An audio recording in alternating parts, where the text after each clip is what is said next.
Procrastination is probably the number one productivity killer of our age. That is why today we're going to take a look at how procrastination works and how you can stop procrastinating for good.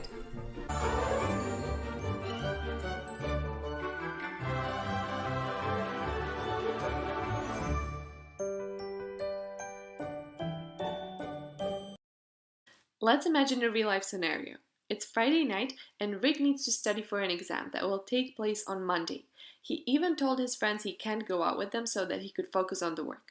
He gets everything ready to get into a productive mood and decides to just quickly check Facebook before he starts.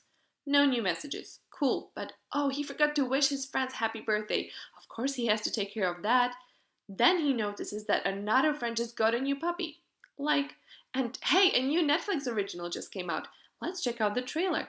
Turns out it's really cool, so he decides to watch the first episode. 6 episodes and 1 pizza later, he realizes it's 2 a.m. and that he should not only get to sleep, but that his study notes are on his desk, still untouched. That is what we call procrastination. Officially, procrastination is defined as the lack or absence of self-regulated performance and the tendency to postpone what is necessary to reach a goal. Several studies show that students who procrastinate a lot receive lower grades and also report high levels of stress. However, it's not all doom and gloom with procrastination. There are actually 2 different types of procrastination: active procrastination and passive procrastination. Passive procrastinators are exactly like Rick. Somehow they just can't seem to get themselves to do the work. This happens because of their inability to make a decision quickly and act on it. So in Rick's case, it would be deciding to study and actually studying. On the other hand, active procrastinators are capable of making this type of decisions. They postpone doing the task deliberately and focus on other important things. For example, Sussie, as an active procrastinator, would also not study on Friday night, but she would end up cleaning her room instead.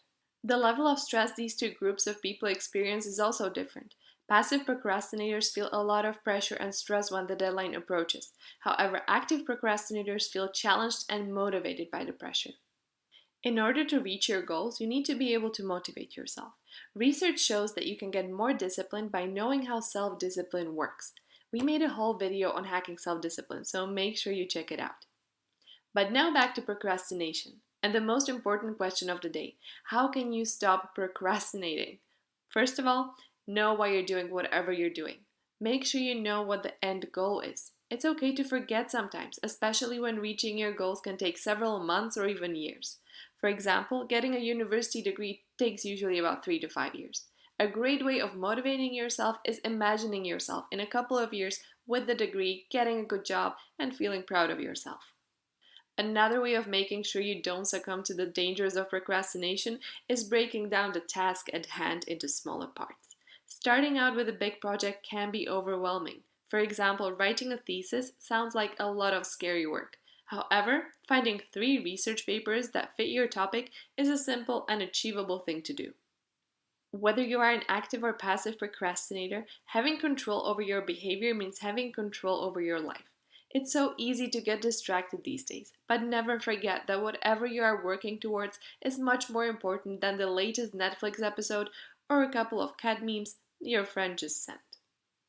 So if you ended up watching this video instead of studying, that would count as active procrastination. But in general, would you consider yourself to be more the active or passive procrastinator type? Let us know in the comments below. Don't forget to subscribe to Iconic for even more psychology insights, and I'll see you guys next time. Have an amazing day. Bye!